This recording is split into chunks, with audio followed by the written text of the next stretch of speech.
Never underestimate what one individual can do to a large corporation like Amazon.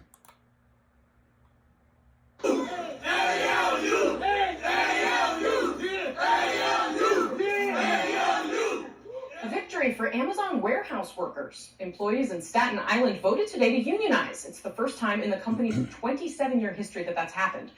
Amazon management, of course, opposes the effort. They said in a statement that they're disappointed with the outcome. The lead organizer of the movement thanked Jeff Bezos for going to space. The organizer said, quote, "While he was up there, we were signing people up for the union." So interested to see if this could be a sign of more unionization attempts to come. It's going to be really interesting to watch as politics seems to be shifting hard against the business community. And you are damn right about that. It's definitely shifting, right? But remember, only you can initiate the shift, right? And this is not the first city that they're going to go after, right? They're going to do it bit by bit. Amazon warehouse workers in New York made history voting for a union. Here's what could happen next. And it will happen next, right? Because they feel empowered now. They got a victory and they're going to keep on going. After Christian Smalls, well done, Christian Smalls. That's all I can say. Like I always say to the naysayers that say, oh, we can't do anything. Look, one individual, this guy, Christian Smalls, did it, right? And you have my channel. If you ever need to come on to reach another audience, you're more than welcome on this show anytime to push your message, to push your agenda. After Christian Smalls was fired 2 years ago from an Amazon warehouse in New York City, following his participation in a walkout over its pandemic response, an executive at the company suggested undercutting his organizing efforts by painting him as not smart or articulate. Really? Not smart or articulate. Shame on that individual that called in that, because you cost your company hundreds of millions of dollars. That man then went to work as one individual and got a lot of people to surround him and has a victory. And they're scared. And why are they scared? Because they know he can do it city by city, and he will. So I wonder who's not smart now. I wonder who has not articulated himself well enough, Amazon, right? Never, ever judge an individual and brand him that way. It's only going to motivate them more.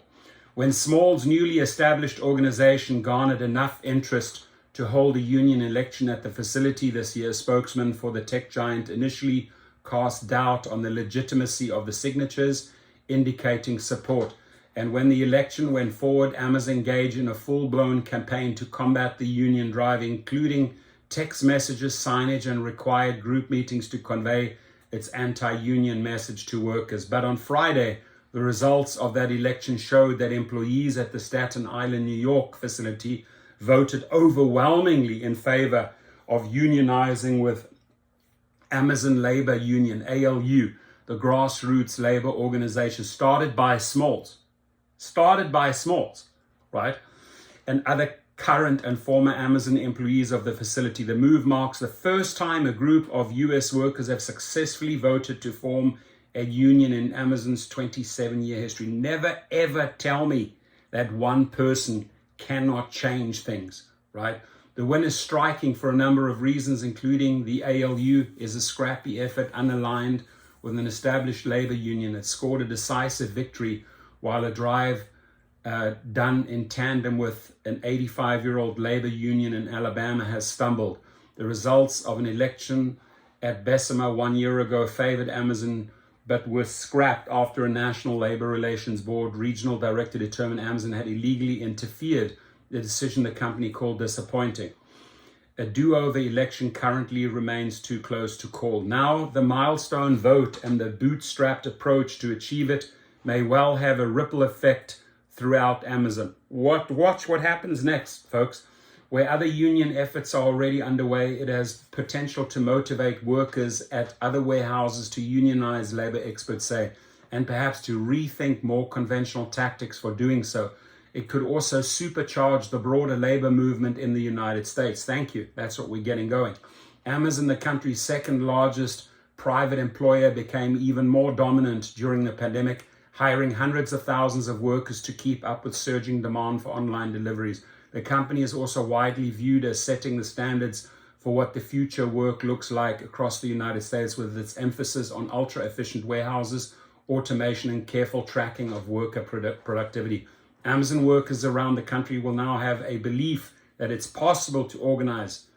It's more than possible. You've done it already. You've shown it, and win an election, but it will still be difficult, said Rebecca Given, a labor law professor at Rutgers University. The odds are always stacked against workers organizing in a situation like this, but this is proof that it can be done, and it will likely inspire workers elsewhere. That's him, Christian Smalls, and you can see the love that he's getting, man. This is a united effort. This is what I love. This is what Uber and Lyft drivers need to do, right? You guys, this was a grassroots movement, right? Just like we're going to be doing a convoy in 600 cities coming in May. This guy did it, and you can see everyone comes together when it comes to fighting for that cause, for their rights. But as the dust settles on the vote, questions remain about how much Amazon may push back at the new union and any other efforts that attempt to follow in its footsteps. How Amazon may push back. Amazon has previously said in statements that its employees have always had the choice of whether or not to join a union, while spending $4.3 million just last year on anti-union consultants. In a statement Friday, the company indicated it will explore its options to challenge the results rather than accepting that workers had voted in favor for the effort. Both parties have until Friday to file any objections. Amazon said it was exploring filing objections over what it claims was inappropriate and undue influence on the part of the NLRB, the independent federal agency tasked with protecting employees' right to organize. Kayla Blado, acting director and press secretary for the NLRB, issued a sharp statement to CNN Business in response to Amazon on Friday. The NLRB is an independent federal agency that Congress has charged with enforcing the National Labor Relations Act. All NLRB enforcement against Amazon have been consistent with that congressional mandate. Given said Amazon's statement suggests it may not have a clear path to challenging the results through what may be considered a more typical means. There don't seem to be challenges based on conduct of the organization in the campaign, or they would have come to light by now, and certainly not on the eligibility of the voters, or there would have been more challenged ballots, Given said. Similarly, Kate Andreas, a labor law professor at Columbia Law School, called it very unusual argument, noting that it appears the company is hoping to put political pressure on the NLRB in order to have it stand down. What's clear, according to labor experts, is that Amazon isn't likely to embrace the ALU, which has another election slated to kick off a sorting facility in Staten Island later this month, and that could prove challenging when the ALU enters the next phase of negotiating a contract. Given said that some employees at times attempt to undermine union efforts by making it difficult to achieve a contract with a process called surface bargaining. They'll try to do the minimum or won't be serious at the bargaining table. They have a legal obligation to supposedly bargain in good faith, but there's not many teeth behind enforcement of that obligation. While Amazon is legally obligated to begin bargaining in a timely manner, some labor experts noted Amazon may attempt to delay as much as possible and push off negotiations until any possible legal complaints are resolved.